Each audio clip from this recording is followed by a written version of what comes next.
Hey artists, how are you guys doing? I sure do miss you. Well, for today's activity, I have some salt dough to show you. And this isn't the kind of dough that you eat. This is actually the art kind of dough. This is dough that you make stuff with. And it's a pretty easy dough that you can make at home. All you need is salt, flour, and water. And I'll provide you with the recipe down in the description box below. So be sure to go look at it. All right. Now you can do lots of different things with this dough. For one, it's just super fun to play with. You can also make decorative ornaments, charms, 3D name designs, and what I'm going to be showing you today is how to use this salt dough to make a mobile. Now, if you don't know what a mobile is an art sculpture that moves with either the wind or by a motorized device. The types of mobiles that we're going to be making today move with the wind, kind of like a wind chime. Well, ours will be a quiet wind chime, but it's kind of like that.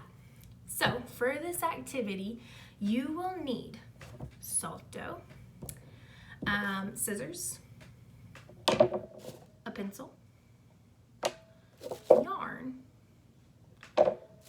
sticks, a stick or sticks, a plastic bag,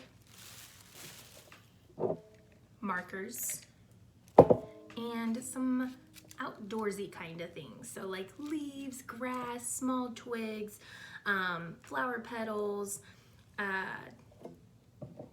these kinds of things. I don't know what they are, but they're a type of grass. And I also have these fake flower petals that I have from these fake flowers that I have at home. If you guys have fake flowers at home, you can definitely use those too, but make sure you ask for permission before you do that because they might get a little messy. Yeah, so you need those things. And just a note, if you don't have like a large stick or a medium-sized stick to work with, you can't find one, you can use an old hanger if that's okay with your parents. And if you don't have yarn, you can substitute that with like fishing wire, floss, an old shoelace. But again, make sure that if you use those things, it's okay with your parents first. All right, and if you don't feel like making a mobile, I still strongly encourage you to go make this salt dough. It's like I said, it's just fun to play with and experiment with, and whatever you make is absolutely fine.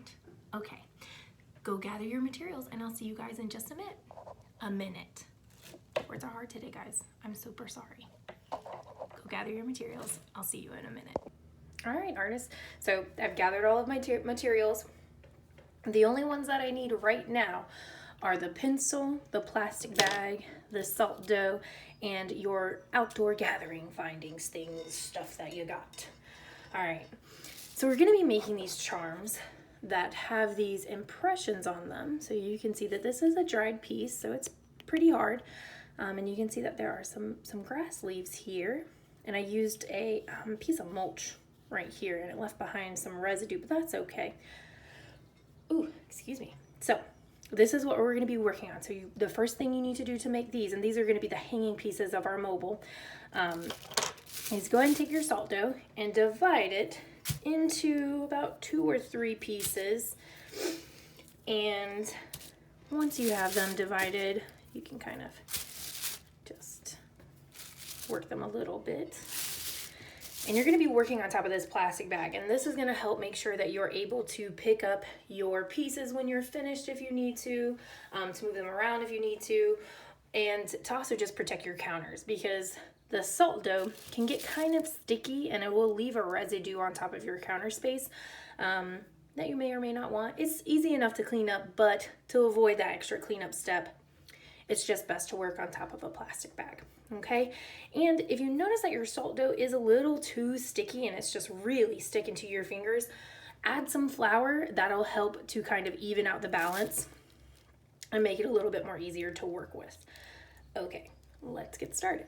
So I'm just gonna smooth out these, not smooth out, but kind of flatten these balls into the charm pieces, and they don't have to be perfect circles. And you can flatten them out in your hands, or you can kind of flatten them out on the plastic bag using your fingers. And you can see that it's really lifting off that plastic nice and easily. Ooh, it's sticky. So my dough would definitely benefit from a little bit of flour right now.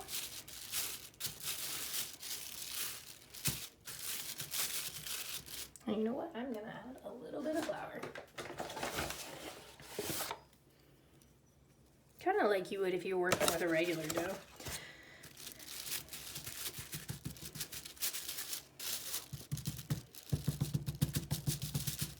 I'm just flattening these out just a little bit more. All right, so my pieces are flattened out.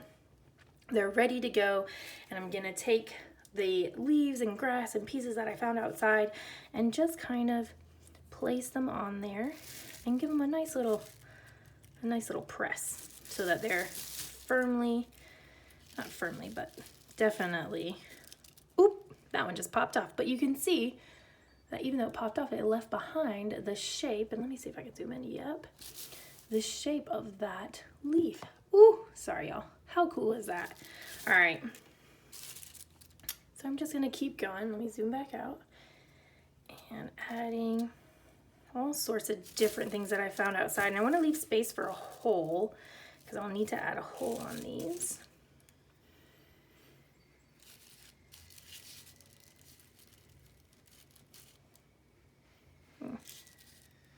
That one doesn't have a lot of texture, so maybe we'll switch to this guy.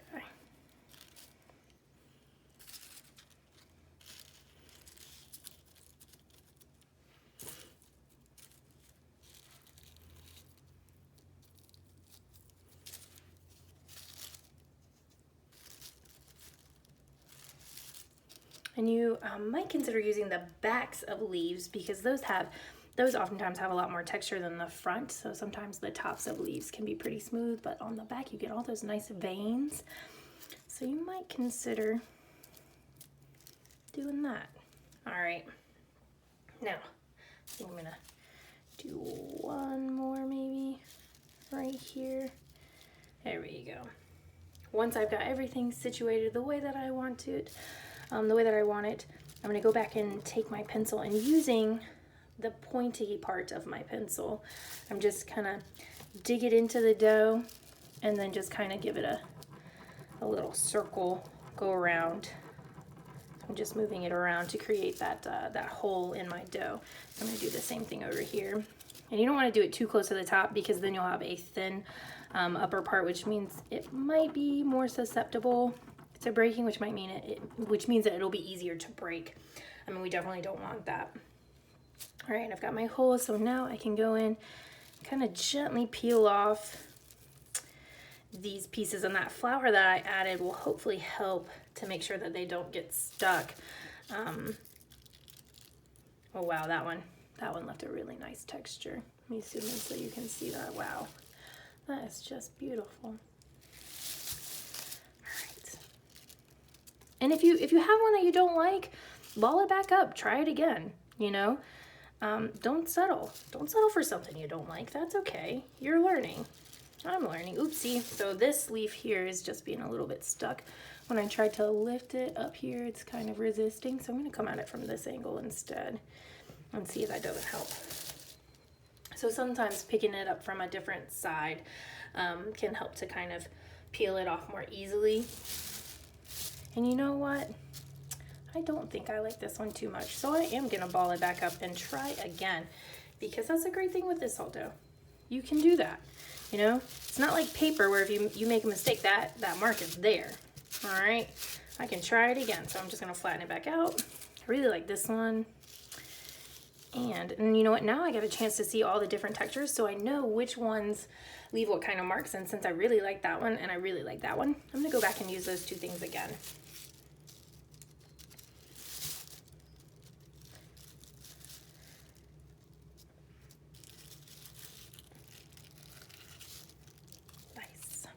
And I forgot to put a hole in it, so I'm gonna go back and add that hole. All right. Now, the only thing I need to do is let these pieces dry. And I'm actually gonna leave them on the plastic. So I'm just gonna take everything off my plastic right now. Excuse me. Boop, boop, boop, boop, boop. There we go. And I'm gonna set this in a place where I know nobody is gonna touch it, where nobody is gonna do anything to it, and I'm just gonna let it dry. Now I have a piece that I did yesterday. Sorry, my voice got a little far away. I went to go grab that piece. Anyways, so I have a piece that I went and did yesterday, and if I feel it very gently, the top of it is pretty dry, but the back is still soft as ever. So once you let these pieces dry for a day, flip them over, and let them continue to dry on the other side. And you might have to do this a couple of times, okay? All right. Hope you guys enjoyed. I'll see you guys in just a minute to show you how to assemble all of this stuff together. All right. Okay, artists, my salt dough is finally dry. It only took a million years. Just kidding. It did take a couple of days to dry on both sides, to fully dry out. But that's okay because it was well worth the wait, because these prints look great. They look so good. And I've got my other ones here that are also all dry, and I've already decorated them with the markers. And you can see that I've already started tying them onto my stick. I'm going to show you with my last one how I've been decorating it and how you can attach it to your stick. Remember, for this part, you are going to need kind of like an anchor piece. So this could be an old hanger or a stick. You're going to need something to tie it with, so some yarn or string, floss, fishing wire, and you are going to need markers. Now, the markers are optional, so if you don't feel like coloring yours in, you definitely don't have to. They look pretty great without it, but they also look pretty cool with the markers. So for this last piece, I'm gonna choose a green because, you know, grass is green, and I'm just gonna outline because I don't want to take away too much from that really cool texture of the grass. You know what? And maybe color some of that in. Yeah. And then for this wood piece that I put down, I'm going to use a brown marker. And I'm just going to go over the texture really lightly with my marker because I think that will also help preserve the texture, but also give it some color so you can still see the texture in there. And because the texture was the way that it was, kind of bumpy, the marker's not going to get into all the grooves, just like to kind of help give the illusion of that texture as well. So the color is kind of adding to it, just adding an additional layer. Sorry. Anyways, okay, so now that that's ready, and of course, you know, if you want to take your markers and fancy it up a little bit more, you can definitely do that.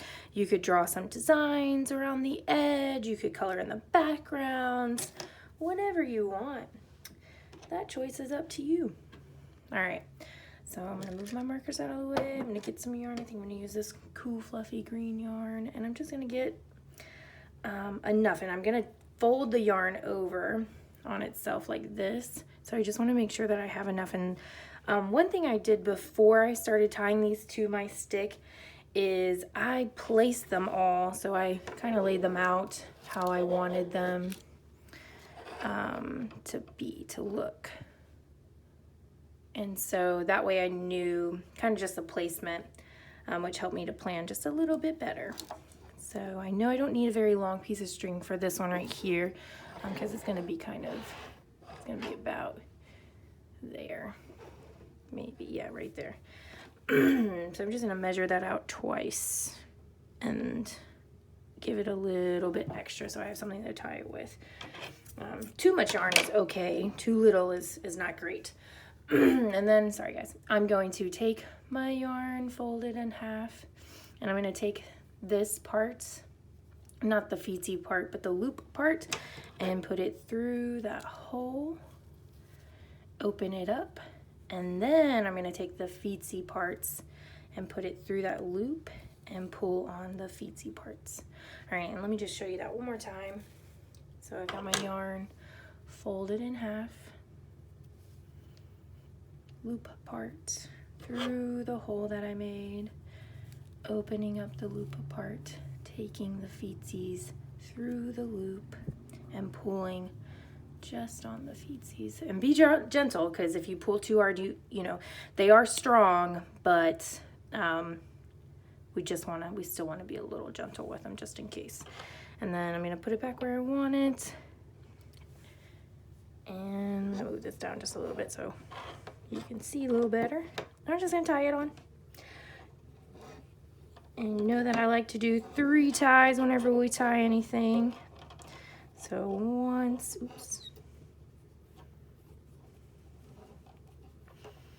twice, and 3 times just to be extra sure. And then you can trim off any of those ends or edges. Don't cut too close, of course. And now, I think it's ready. All right, the only other thing I need to add is some anchoring yarn, which will help me to hang it. So I'm just gonna take a piece of yarn that is twice the length of my stick. Yep. Cut it, and I'm gonna tie it to one end.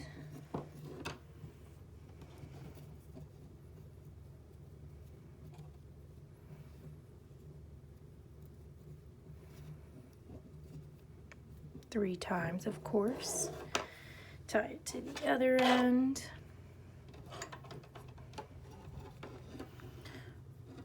One, two, three. All right. And now it has, you know, a piece of string that I can hang by. And you know what? I'm gonna go hang this up and I will be right back. All right, guys, so I just hung up my mobile and you can see it's already moving with the wind. How cool is that? That's exactly what we wanted it to do. So nifty, success. Anyways, oh, look, I'm just so excited. It looks so cool.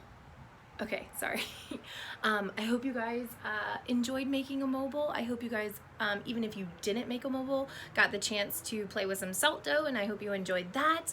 But yeah, there it is. All right. Bye, guys. I'll see you guys next Monday. And if you make a mobile, make sure you send me pictures. I want to see those pictures. You can send them to my school email address, which is samantha.anderson@dpsnc.net, or you can go follow me on Instagram and at me at this art room, which is this with an underscore art room. All right. Bye, guys.